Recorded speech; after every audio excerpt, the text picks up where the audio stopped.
Hi guys, welcome to my channel ಯಮನೆ YouTube channel. ನಾನು ನಿಮ್ಗೆ ಇವತ್ತೇನು ತಿಳ್ಸೋಕೆ ಬಂದಿದ್ದೀನಿ ಅಂತ ಅಂದರೆ, ಶಾವಿಗೆ ಉಪ್ಪಿಟ್ಟನ್ನ ಈಸಿಯಾಗಿ ಮನೇಲಿ ಹೇಗೆ ಮಾಡೋದು ಅಂತ ಹೇಳ್ಬಿಟ್ಟು ತಿಳಿಸೋಣ ಅಂತ ಬಂದಿದ್ದೀನಿ. ಹಾಗೆ ಫಾಸ್ಟಾಗಿನೂ ಕೂಡ ಮಾಡ್ಬೋದು, ಅದನ್ನು ತಿಳಿಸೋಣ ಅಂತ ಬಂದಿದ್ದೀನಿ. ಅದಕ್ಕಿಂತ ಮುಂಚೆ ನೀವು ನನ್ನ ಚಾನಲ್ನ ಸಬ್ಸ್ಕ್ರೈಬ್ ಮಾಡಿಲ್ಲ ಸಬ್ಸ್ಕ್ರೈಬ್ ಮಾಡಿ, ಹಾಗೆ ಪಕ್ಕದಲ್ಲಿ ಕಾಣ್ತಿರೋ ಬೆಲ್ ಬಟನ್ನ ಕ್ಲಿಕ್ ಮಾಡಿ, ಆಲ್ ಆಪ್ಷನ್ನ ಕ್ಲಿಕ್ ಮಾಡ್ಕೊಳ್ಳಿ. ನಾನು ಯಾವುದೇ ವೀಡಿಯೋಸ್ ಮಾಡೋದನ್ನು ಕೂಡ ಫಸ್ಟ್ ನೀವೇ ನೋಡ್ಬೋದು. ಬನ್ನಿ ವಿಡಿಯೋನ ಸ್ಟಾರ್ಟ್ ಮಾಡೋಣ. ನೋಡಿ, ಶಾವಿಗೆ ಉಪ್ಪಿಟ್ಟು ಮಾಡ್ತಾ ಇದ್ದೀನಿ. ಅದಕ್ಕೆ ಏನೇನು ಇಂಗ್ರೀಡಿಯೆಂಟ್ಸ್ ಬೇಕು ಅಂತ ಹೇಳ್ತೀನಿ ನೋಡಿ. ನಾನು ಬಂದುಬಿಟ್ಟು ಸಣ್ಣ ಈರುಳ್ಳಿ ಆಗಿರೋದ್ರಿಂದ ಒಂದು 4-5 ಈರುಳ್ಳಿ ಹೆಚ್ಕೊಂಡಿದ್ದೀನಿ. ಹಾಗೆ ಒಂದು 3-4 ಹಸಿಮೆಣ್ಸಿನ್ಕಾಯಿ ಹೆಚ್ಕೊಂಡಿದ್ದೀನಿ. ಖಾರ ಇದೆ ತುಂಬ ಹಂಗಾಗಿ. ಅದಾದಮೇಲೆ ರುಚಿಗೆ ತಕ್ಕಷ್ಟು ಉಪ್ಪು, ಆಮೇಲೆ ಸ್ವಲ್ಪ ಅರಿಶಿಣ, 1 ಲೋಟ ಶಾವಿಗೆ. ನನಗೆ ಲೋಟದ ಅಳತೆನೇ ಗೊತ್ತಾಗೋದು, ಹಂಗಾಗ್ಬಿಟ್ಟು ನಾನು ನಿಮಗೆ ಶಾವಿಗೆ ತೋರಿಸ್ತಾ ಇದ್ದೀನಿ. 1 ಲೋಟ ಶಾವಿಗೆ. ಬನ್ನಿ ಈಗ ಹೇಗೆ ಮಾಡೋದಂತ ವಿಡಿಯೋನ ಸ್ಟಾರ್ಟ್ ಮಾಡೋಣ. ಇಲ್ಲಿ ನೋಡಿ, ನಾನು ಈ ಶಾವಿಗೆನ ಬಂದುಬಿಟ್ಟು ಸ್ವಲ್ಪ ಹುರ್ಕೋಬೇಕಾಗುತ್ತೆ. ನಿಮಗೆ ಇದರಲ್ಲಿ ಅಕ್ಕಿ ಶಾವಿಗೆನ ಕೂಡ ಸಿಗುತ್ತೆ. ನಾನು ಬಂದುಬಿಟ್ಟು ಹೆಲ್ತಿ ವರ್ಷನ್ ಆಗಿಬಿಟ್ಟು ಗೋಧಿ ಶಾವಿಗೆ ಬರುತ್ತೆ ನೋಡಿ, ಅದನ್ನು ತೊಗೊಂಬಂದಿದ್ದೀನಿ. ನನಗೆ ಲೋಟದ ಅಳತೆ ಗೊತ್ತಾಗೋದ್ರಿಂದ ನಾನು ಲೋಟದ ಅಳತೆಲೇ ತೊಗೊಂಡಿದ್ದೀನಿ. ಈ ಶಾವಿಗೆನ ಸ್ವಲ್ಪ ಕೆಂಪು ಕಲರ್ ಬರೋವರೆಗೂ ಹುರ್ಕೋಬೇಕು. ಅಂದರೆ ಲೋ ಫ್ಲೇಮ್ನಲ್ಲಿ ಇಟ್ಬಿಟ್ಟು ಹುರ್ಕೊಳ್ಳಿ. ಸ್ವಲ್ಪ ಆಯಿಲ್ ಹಾಕ್ಬಿಟ್ಟು ಹುರ್ಕೊಳ್ಳಿ, ಅಂದರೆ ಫುಲ್ಲು ಕೆಂಪಗೆ ಬರೋದಲ್ಲ. ತೋರಿಸ್ತೀನಿ ನೋಡಿ ನಾನು ನಿಮಗೆ.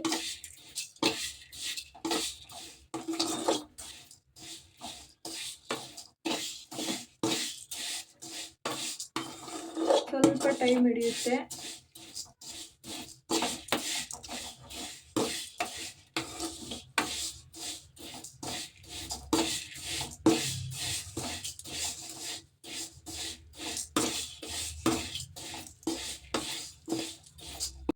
ಇಲ್ಲಿ ನೋಡಿ, ಈಗ ನೀವೇ ನೋಡ್ತಾ ಇರ್ಬೋದು, ಸ್ವಲ್ಪ ಕಲರ್ ಚೇಂಜ್ ಆಗ್ತಾ ಇದೆ.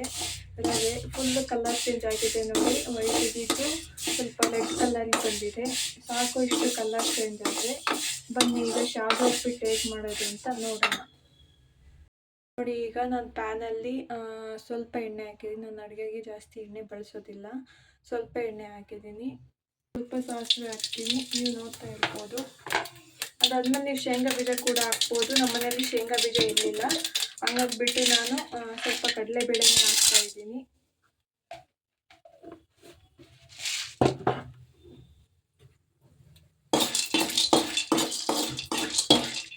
ಕಡಲೆಬೇಳೆ ಸ್ವಲ್ಪ ಕೆಂಪು ಹಾಕಬೇಕು. ಈ ತಿಂಡಿಗೆಲ್ಲ ಜಾಸ್ತಿ ಕಡಲೆಬೇಳೆ ಆಗಿರ್ಬೋದು, ಶೇಂಗಾ ಬೀಜ ಆಗಿರ್ಬೋದು ಹಾಕ್ಕೊಳೋದ್ರಿಂದ ತಿಂಡಿ ತಿನ್ನೋಕ್ಕೆ ತುಂಬ ಚೆನ್ನಾಗಿರುತ್ತೆ.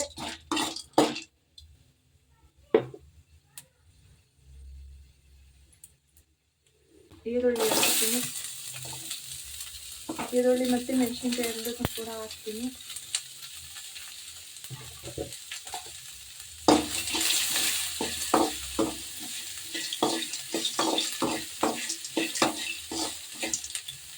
ನಾನು ಏನು ಮಾಡ್ತೀನಿ ಅಂತ ಅಂದರೆ, ಪ್ರತಿ ಸಲ ತಿಂಡಿ ಮಾಡುವಾಗ ಸ್ವಲ್ಪ ಈರುಳ್ಳಿ ಟೊಮೆಟೊ ಹಣ್ಣು ಒಂದೇ ಸಲ ಹಾಕ್ಬಿಟ್ಟು ಸ್ವಲ್ಪ ಉಪ್ಪು ಹಾಕ್ತೀನಿ. ಯಾಕೆ ಅಂತಂದರೆ ಈರುಳ್ಳಿ ಬೇಗ ಬೆಂದ್ಕೊಳ್ಳುತ್ತೆ, ಹಂಗಾಗ್ಬಿಟ್ಟು. ಇಲ್ಲ ಅಂದರೆ ತುಂಬ ಟೈಮ್ ಇರುತ್ತೆ.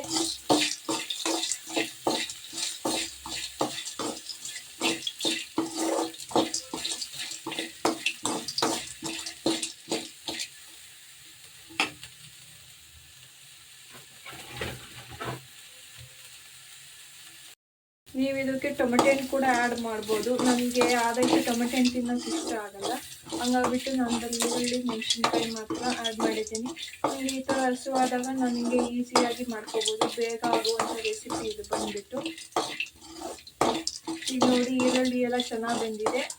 ಕೊತ್ತಂಬರಿ ಸೊಪ್ಪು ಕೂಡ ಹಾಕ್ಕೋಬೋದು, ತುಂಬ ಚೆನ್ನಾಗಿರುತ್ತೆ. ಕೊತ್ತಂಬರಿ ಸೊಪ್ಪು ನಮ್ಮ ಮನೆಯಲ್ಲಿ ಇರಲಿಲ್ಲ, ಹಂಗಾಗ್ಬಿಟ್ಟು ನಾನು ಇದೇ ಥರ ಮಾಡ್ತಾಯಿದ್ದೀನಿ. ಇಲ್ಲಿ ನೋಡಿ, ಈ ಲೋಟದಲ್ಲಿ 1 ಲೋಟ ಶಾವಿಗೆ ತೊಗೊಂಡಿದ್ದೆ, ಅದೇ ಲೋಟದಲ್ಲಿ 1 ಲೋಟ ನೀರು ಹಾಕ್ತಾ ಇದ್ದೀನಿ. ತುಂಬ ಜನ ಮಾಡೋ ಮಿಸ್ಟೇಕ್ ಏನಪ್ಪ ಅಂತ ಅಂದರೆ, ಒಂದೊಂದು ಲೋಟ ಶಾವಿಗೆ 1.5 ಲೋಟ ನೀರು, 2 ಲೋಟ ನೀರು ಈ ಥರ ಎಲ್ಲ ಹಾಕ್ತಾರೆ. ನೀವು ಆ ಥರ ಆಗೋದ್ರಿಂದ ಮುದ್ದೆ ಕನ್ಸಿಸ್ಟೆನ್ಸಿಲಿ ಬಂದುಬಿಡುತ್ತೆ ಶಾವಿಗೆ ಉಪ್ಪಿಟ್ಟು, ಉದುರಾಗಿ ಬರೋದಿಲ್ಲ. ಹಂಗಾಗ್ಬಿಟ್ಟು 1 ಲೋಟ ಶಾವಿಗೆಗೆ 1 ಲೋಟ ನೀರನ್ನೇ ಹಾಕಿ ತುಂಬ ಚೆನ್ನಾಗಿ ಬರುತ್ತೆ. ಈಗ ಈ ನೀರು ಕುದೀಲಿ.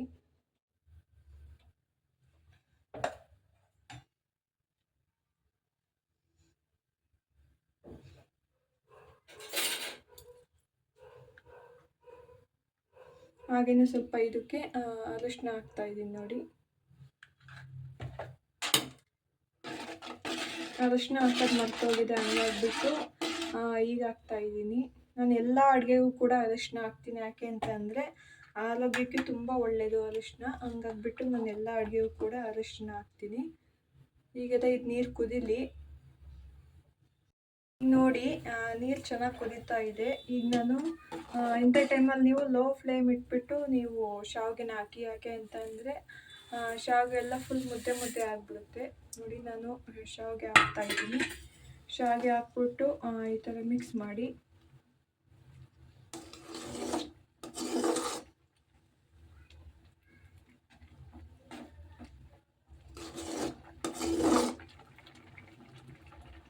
ನಾನು ಲೋ ಫ್ಲೇಮ್ನಲ್ಲಿ ಇಟ್ಟಿದ್ದೀನಿ ನೋಡಿ. ಯಾಕೆ ಅಂತಂದರೆ ಸ್ವಲ್ಪ ಮುದ್ದೆ ಮುದ್ದೆ ಥರ ಆಗುತ್ತೆ. ಹಂಗಾಗ್ಬಿಟ್ಟು ಲೋ ಫ್ಲೇಮ್ನಲ್ಲಿ ಇಟ್ಟರೆ ಮೆಂತ್ಕೊಂಡ್ಬಿಡುತ್ತೆ.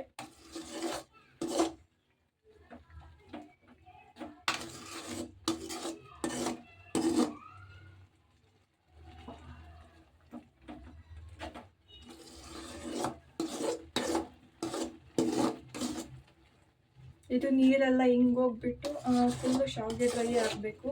ಆವಾಗ ಶಾವಿಗೆ ಉಪ್ಪಿಟ್ಟು ರೆಡಿ ಆಗುತ್ತೆ. ನೀವು ರುಚಿಗೆ ತಕ್ಕಷ್ಟು ಉಪ್ಪನ್ನು ಹಾಕ್ಕೋಬೋದು.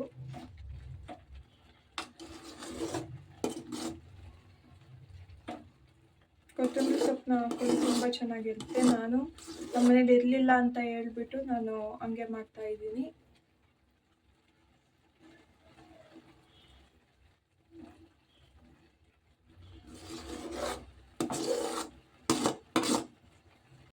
ನೋಡಿ ಈಗ ಶಾವಿಗೆ ಉಪ್ಪಿಟ್ಟು ರೆಡಿಯಾಗಿದೆ. ನಾನು ಇದನ್ನು ಅಳ್ಕೋಬೇಕಿದೊಂದು ಸ್ವಲ್ಪ.